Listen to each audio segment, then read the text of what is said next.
The dua that the Prophet ﷺ taught us to increase sustenance and quality of life is the following.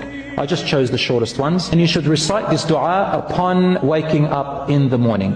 Allahumma inni a'udhu bika min al-faqri wal-qillati wal-dhilla. Oh Allah, I seek refuge in you from poverty and from lack of resources, wal-dhilla, and humiliation, needing to ask people. Wa a'udhu bika an azlima wa an uzlam. And I seek refuge in you, my Lord, from being an oppressor to others and from others oppressing me. Another dua that you can say and zikr is this. Allahumma inni as'aluka ilman nafi'an wa rizqan tayyiban wa amalan mutaqabbala. Oh Allah, I ask you for knowledge that is of benefit, a good provision, and deeds that will be accepted.